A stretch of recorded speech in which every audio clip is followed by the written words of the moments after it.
Hi guys, Teacher Gracie here para o nosso vídeo da semana. Hoje eu quero falar do verbo que a gente mais estuda enquanto estamos na escola ou quando a gente decide estudar inglês, né? Ele é o primeiro, ele é o mais importante, ele é o que a gente tem o primeiro contato no inglês e é aquele que fica aquela impressão de que, eu nunca entendi, ou para que serve, ou então assim, meu Deus, verbo to be de novo. Mas em primeiro lugar, eu queria falar pra você perder esse medo do verb to be, né? O verb em si se chama be, assim como todos os outros verbos. Eat, sleep, dream, run, walk, study. Se ele vem acompanhado do to, quer dizer que ele tá no infinitivo, ou seja, ele tá sem conjugação nenhuma. Ou seja, ele termina em ar, ir e por aí vai, tá? Comer, dormir, descansar, estudar, ser e estar. Eu acredito fortemente que existem alguns motivos para você ter essa raiva do verb to be ou para você ter essa dificuldade de entender ele. E hoje eu queria te mostrar que ele não é seu inimigo, ele é seu amigo e ele é um verbo dos mais úteis no inglês, porque ele sozinho já expressa muita coisa, sem ter que colocar nenhuma outra ação junto com ele.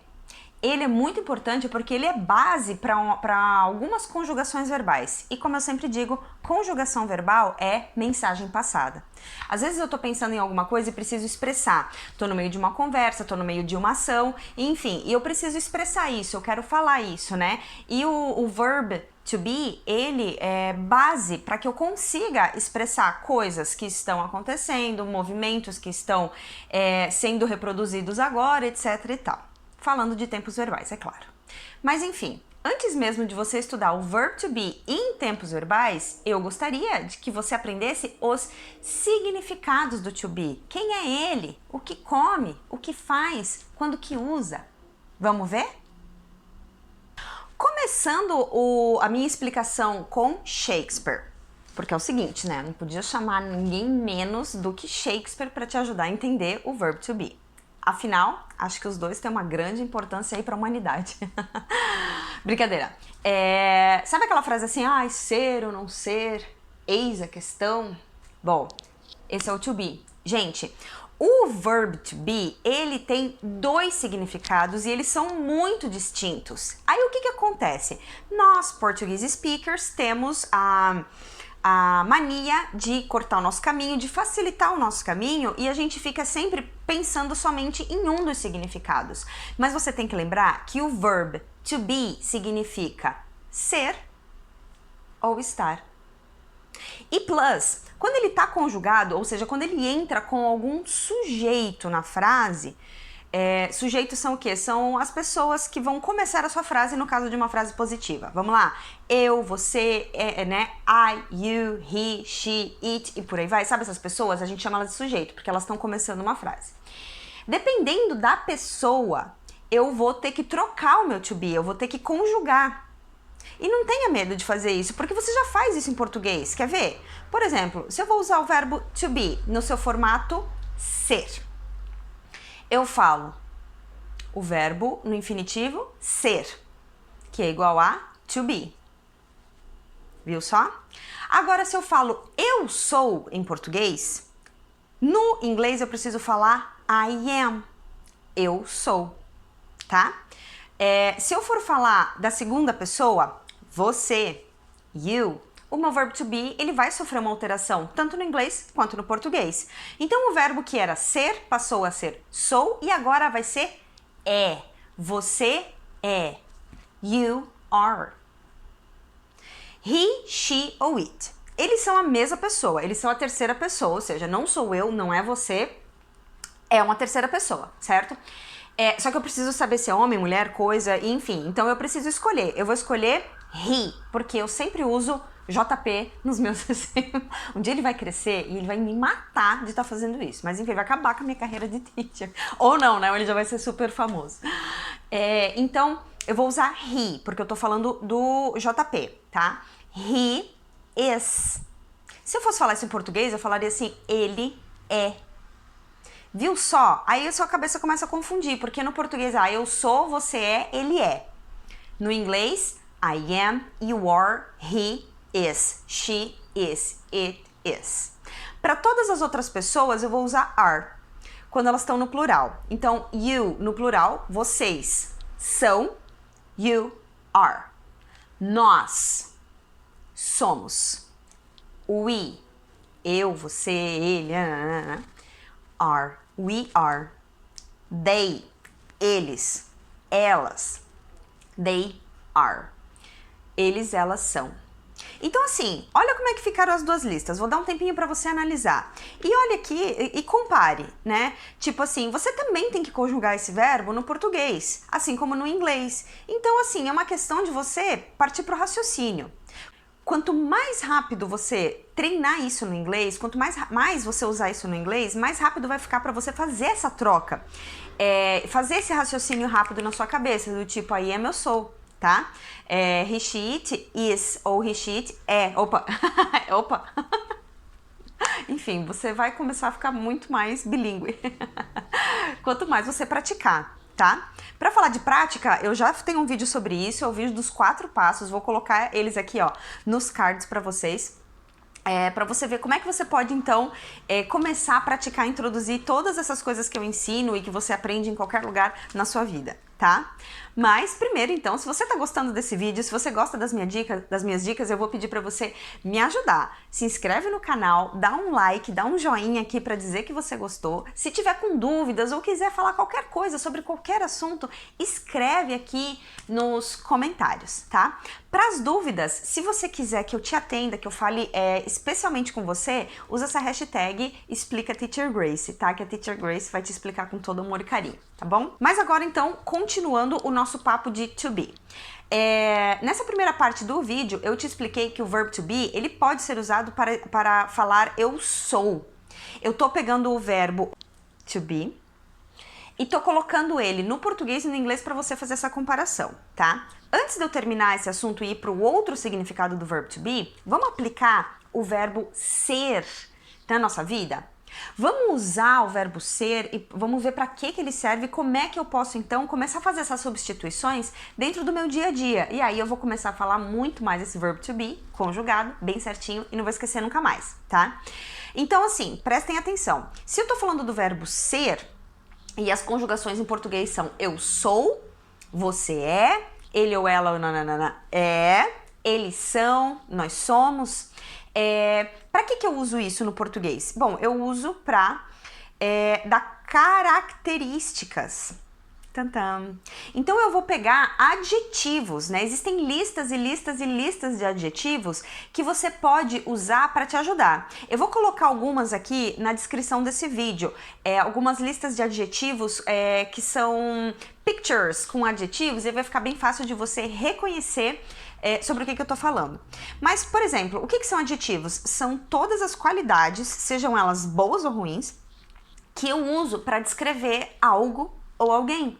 Então eu posso dizer que eu sou loira, eu sou legal, eu sou bilíngue, eu sou inteligente, eu sou linda, eu sou... Não, opa, isso é outra coisa. Agora vamos falar então de você. Você é o quê? Né? Eu tô usando segunda pessoa, porque eu tô falando de você. Se você vai começar a falar de você mesmo, você vai usar a primeira pessoa. I am, tá? Bom, voltando então à segunda pessoa. You are. You are beautiful. You are intelligent. You are... You are so beautiful. Me empolguei. Vocês sabem que eu adoro trazer música para complementar os meus exemplos, né? Mas enfim, vamos voltar então. You are nice, you are great, you are amazing, tá? Eu tô falando de características suas que talvez não sejam tão visíveis. Vamos falar de características visíveis? Eu posso falar que você é alto, you are tall, ou you are short. You are blonde, you are brunette. Conhece essa? É a forma como a gente fala que uma pessoa é morena, castanha, sabe? You are brunette. Eu posso falar que você tem características físicas também. Por exemplo, você tem olhos azuis ou você tem cabelo longo. Sim, eu posso falar, tá? Mas da mesma forma que eu troquei o meu verbo no português, eu tenho que trocar no inglês. E lembre-se que o verb have, ele é usado para características físicas também, tá? Aqui, ó, verb have, todos os seus usos estão aqui nos cards. Então eu posso falar assim, you have blue eyes, you have long hair, mas não é a aula de hoje. Então não usem o verb have, não vamos falar tem. Eu quero só falar que você é, tá? Então agora vamos trocar, tá? Agora vamos falar de terceira pessoa e eu vou escolher o sujeito it para falar. Porque quando eu tô falando de alguém, homem ou mulher, feminino, masculino, menina, menino, fica fácil, porque eu já sei que eu tenho que colocar he is, she is e por aí vai, né? Então, vamos falar de JP rapidão assim. He is wonderful, he is intelligent, he is the love of my life, he is everything to... Opa! Mãe, né, gente? Vamos lá. She is smart, she is beautiful, she is ugly, she is nice, she is funny e por aí vai. Então dei várias características para uma menina, uma garota, feminino e tal, blá blá blá, tá? Agora, quando eu vou falar it, o que que acontece? No português, a gente pode omitir, né? A gente usa uma ferramenta chamada sujeito oculto e acaba que a gente não pronuncia, não sai, né? O tempo é quente, por exemplo, né? Eu moro no sul do Brasil, aqui é quente e aqui é frio também. Eu tô falando de, por exemplo, Santa Catarina. Santa Catarina é uma coisa, né? Quer dizer, não é uma pessoa, não é homem, não é mulher, é uma coisa, digamos assim. Então eu vou falar it. It is hot, it is cold. It is hot in summer and it is cold in winter, tá? Só que o que que acontece? A gente fala direto em português, fala assim, é quente, é frio. A gente já começa com o é. Quem que é o é em inglês? Is, tá? Só que no português, e eu vou repetir, eu tenho regras para construir uma frase, cards aqui para vocês, se vocês querem aprender a construir frases bem corretas, né? Positivas, negativas e perguntas, todas eu preciso ter um sujeito. Eu não posso esconder, eu não posso omitir, eu não posso ocultar esse sujeito. Aí então acontece o quê? Quando eu pergunto pro aluno assim, how is the weather? Como tá o tempo? O aluno já sai falando assim, is hot. Não pode. Eu não posso começar uma frase com o verbo is, que seria o to be conjugado. Eu preciso colocar sujeito. E quem é o sujeito? It. Como é que fica a frase? It's hot. Então vamos falar de Santa Catarina? It's hot in summer, it's cold in winter. Deu pra entender? Então não se esqueçam, tá? Quando você tá falando de alguma coisa assim que eu não consigo pegar, tá? Como o tempo, como o estado de Santa Catarina, como várias coisas. E você já quer começar essa frase assim, no português, você já quer começar como preste atenção. Você com certeza vai ter que começar essa frase com it's. It is. Tá bom? Bom, então continuando com os sujeitos de plural, então eu vou usar o you, o we e o they, tá? Então se eu falar de vocês, vocês são you are my students, you are intelligent, you are... Enfim, lembre-se que eu ainda tô falando de características. O que mais que vocês podem ser, tá? Como pessoas. Eu não estou ainda falando que vocês estão fazendo alguma coisa. Isso é uma outra aula de to be, tá bom? Então, a princípio, características, you are adults, you are teenagers, you are kids e por aí vai, tá? O we. O we é quem? É eu mais alguém junto, porque é o eu no plural, entendeu? Então tem que ter eu e mais alguém, ou mais alguém, não importa a quantidade de pessoas. Mas, no mínimo, tem que ter duas pessoas e uma delas sou eu, tá? Então, we are friends. We are people. Oh. We are beautiful. We are intelligent. We are rich. We are amazing. Né? Aren't we?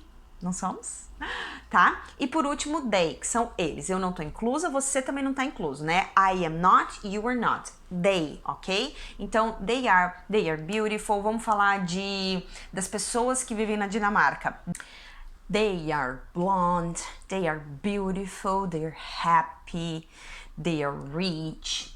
Enfim, gente, eu tô usando um exemplo assim, bem genérico mesmo, né? Sabe aqueles livros assim, pessoas dinamarquesas são mais felizes? Enfim, só pra falar isso, tá? Ok? Deu pra entender, gente? Então é o seguinte, né? Fazendo assim um apanhado geral desse vídeo, o que eu trouxe aqui pra você é que o verb to be, ele tem dois significados. Para nós, português speakers, e em inglês ele também tem dois significados. E a gente usa apenas o verb be para representar. Já no português, a gente tem duas palavras distintas, dois verbos distintos, para falar sobre a mesma coisa. E aí acaba confundindo a nossa cabeça. Hoje eu trouxe para você apenas um desses significados. E no próximo vídeo eu vou vir com o outro significado do verb to be. Para ficar bem divididinho e bem claro na sua cabeça que você pode odiar o verbo to be, ou então ficar com raiva dele, ou então assim, tipo, né? Com ele, mas por quê? Por causa dessa confusão, por nunca ter se tocado que ele pode ser duas coisas para nós aqui no Brasil, para nós aqui português speakers, tá bom? Então fica de olho no próximo vídeo. Guys, então o vídeo de hoje foi para falar para você sobre o to be. Você já sabia disso? Você já se tocou que o to be, ele tem dois significados para nós português speakers? E quando a gente vai transformar isso para o inglês, só sai o to be, porque só tem ele para falar desses dois significados. Bom, hoje eu trouxe o verbo to be como sendo o verbo ser, e ele conjugado para todas as pessoas, tá? No próximo vídeo eu vou trazer para vocês o segundo significado e também aplicações nas frases. Por hoje, treine, olhe as características físicas suas, de alguém aí do seu lado, do lugar, do ambiente onde você tá, características físicas, e use o to be para falar sobre isso. Eu vou deixar aqui na descrição algumas páginas onde você pode encontrar várias palavras, um vasto vocabulário de adjetivos, de qualidades que você pode dar para as coisas, para as pessoas, tá bom? Se você gostou desse vídeo, eu vou pedir a sua ajuda. Coloque um like aqui, se inscreve no canal, ativa o sininho para você ser avisado quando o vídeo 2 vai ao ar, para você não perder nada. Me segue também lá no Instagram, Inglês com Teacher Grace, para você poder ficar sabendo de tudo que rola na semana, participar dos meus quizzes, enfim. Tudo que eu faço durante o dia, eu posto lá. Se você quer assistir essa aula completa, você pode entrar no meu blog www.teachergrace.com.br. Lá no blog, sempre as aulas estão transcritas e você pode olhar todos os exemplos, ler todos os exemplos enquanto acompanha a aula. Bom, guys, então, no próximo vídeo eu vou te explicar como é o verbo to be no seu segundo significado. Toda quarta e todo sábado tem vídeo aqui no canal, então fique ligado. Eu sou a Teacher Grace, eu espero que esse conteúdo tenha te ajudado na sua jornada do inglês e eu vejo você então no próximo vídeo. Bye, bye!